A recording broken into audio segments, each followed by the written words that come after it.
Nilimbembeleza, nikambembeleza, akanikata, nikaanguka.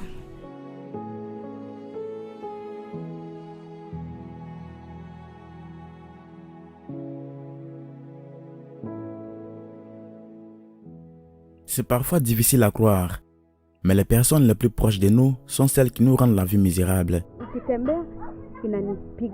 Maureen est une mère qui a traversé l'enfer et en est revenue. Depuis son enfance, elle a été confrontée au pire. Elle s'est mariée à un jeune âge en raison de la situation de sa vie qui l'a obligée à se marier à 15 ans. C'était la seule option pour elle de survivre et elle l'a saisie. Mais ce qu'elle a vécu après ça était indescriptible. Au point que le père des enfants qu'elle aura l'agresse avec une machette jusqu'à ce qu'elle soit sur le point de perdre la vie.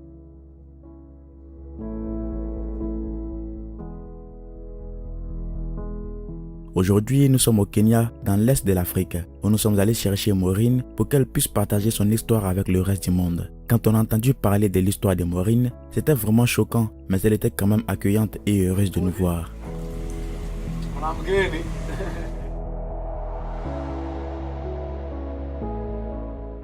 Nous avons pris le petit déjeuner ensemble. C'est une femme tellement adorable. Elle nous a raconté comment tout s'est passé depuis le tout premier jour.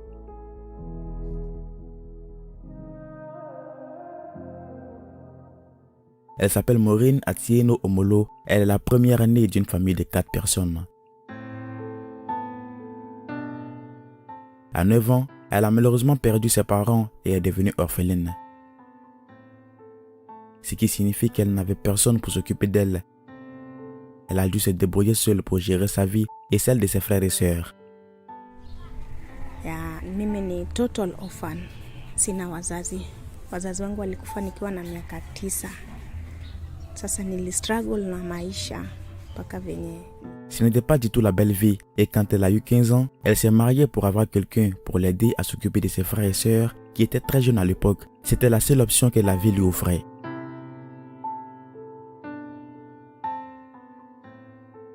C'est alors qu'elle a rencontré un homme qui va ruiner sa vie. Nilioleka nikiwa na miaka 15. Et depuis, elle n'a jamais eu la paix dans sa vie. Cet homme l'aimait vraiment. C'est tout ce qu'une personne mariée peut vouloir, qu'on l'aime. C'était beaucoup d'amour, mais son mari était très jaloux. Son mari travaillait et faisait de son mieux pour lui donner à manger et prendre soin d'elle. Mais elle n'avait pas le droit de parler à un autre homme dans sa vie.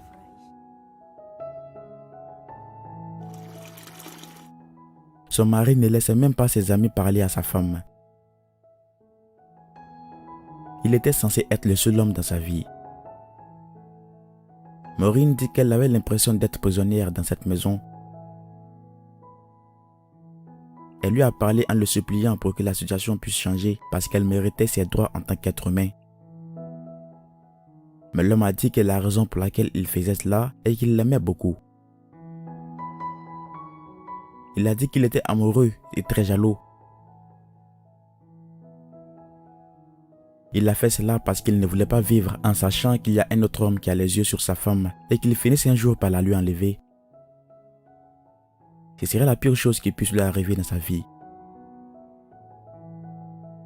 Elle dit qu'elle savait que cet homme l'aimait vraiment, mais que c'était devenu plus que normal. Elle a décidé de vivre avec ça en espérant qu'il allait changer un jour. C'est tout ce qu'elle a toujours espéré. Il a dit qu'au lieu de la voir avec un autre homme, il préférait la tuer et que personne d'autre ne l'aurait, si ce n'est lui. Elle pensait qu'il parlait par amour et qu'il ne pouvait pas lui faire du mal, mais elle avait aussi un peu peur.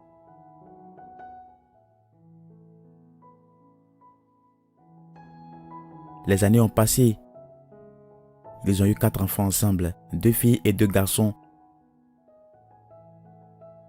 Ils étaient très heureux et bénis de les avoir. Mais plus tard, ils ont perdu leur premier enfant. Il en restait que 3 et ils les ont élevés. Après un certain temps, elle lui a dit qu'elle voulait commencer à travailler afin qu'ils puissent avoir assez d'argent pour prendre soin de leurs enfants. Car ils ne gagnaient pas assez d'argent pour s'occuper de toute la famille. Elle pensait qu'il n'allait pas l'autoriser à travailler, mais soudainement il l'a fait. Elle est devenue domestique à Nairobi, la capitale du Kenya, où elle devait y vivre et rendre visite à sa famille de temps en temps.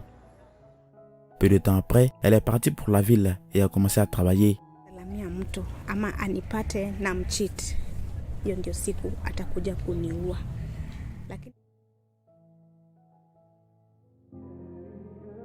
après 5 mois de travail, elle est revenue rendre visite à sa famille.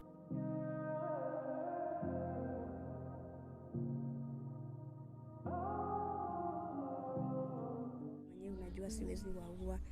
Nilijua nikisema naua watoto unaweza kuja. Wewe ndio nilikuwa nakuita. Quand elle est revenue à la maison, ce qu'elle a vu était incroyable. Son mari avait déjà une autre femme. Elle a fondu en larmes et a dit qu'elle était venue pour rendre visite aux enfants, mais qu'elle allait retourner à son travail parce que ce n'était plus sa maison.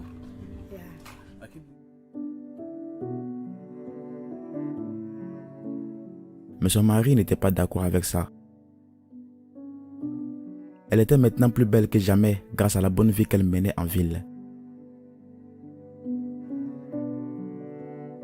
Quand son mari l'a vue, il lui a demandé de revenir et de rester avec lui. Il était prêt à chasser sa nouvelle femme pour Maureen.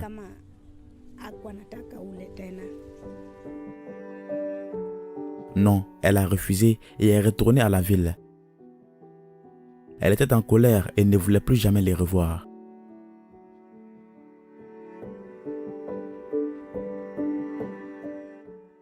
Selon elle, c'est à ce moment-là que son mari est devenu sans cœur.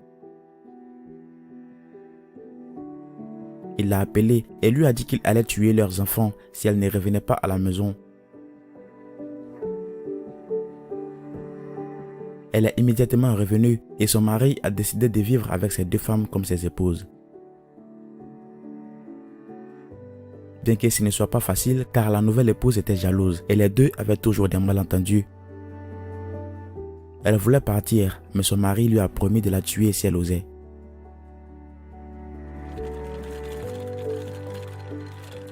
Un jour, elle décida de retourner travailler à Nairobi et ainsi récupérer de l'argent qu'elle était censée recevoir. Elle avait de l'argent là-bas impayé, alors son mari a pensé qu'elle partait pour de bon. Il lui a demandé de préparer un repas avant de partir. Ils étaient assis devant la maison vers 20 h le soir. Elle et son mari discutaient joyeusement et elle pensait que tout allait bien. Mais la réalité est que sa 2e femme était partie chercher une machette et une lampe torche. Cet homme a envoyé un SMS au frère de Maureen et lui a dit que ce jour-là, il allait mettre fin à la vie de Maureen. Son frère a essayé de l'appeler pour la prévenir, mais elle a été frappée avant qu'il puisse la joindre.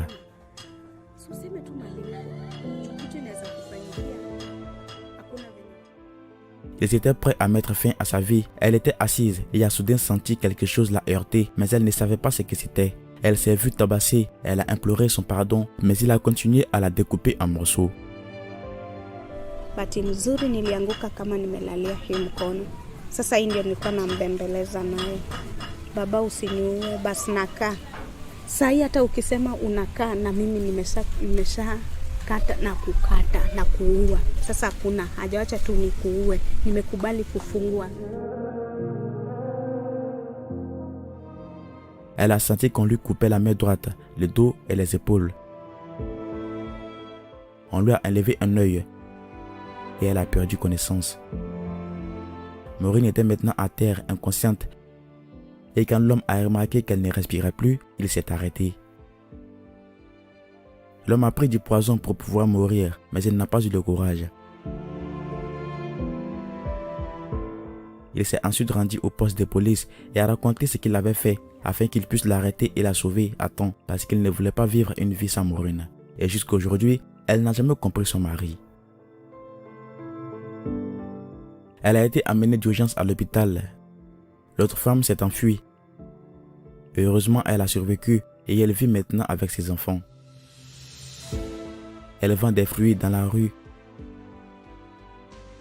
Mais ce n'est pas suffisant pour s'occuper de ses enfants et payer les loyers de la maison dans laquelle ils vivent aujourd'hui. la vie de Maureen n'est pas la meilleure en ce moment, car elle a du mal à trouver un emploi en raison de son état. Elle demande de l'aide pour pouvoir s'occuper de ses enfants, ce qui lui sera offert par le biais du lien de Giving Life qui se trouve dans la description de cette vidéo et épinglé dans le commentaire le plus haut par Afromax Français.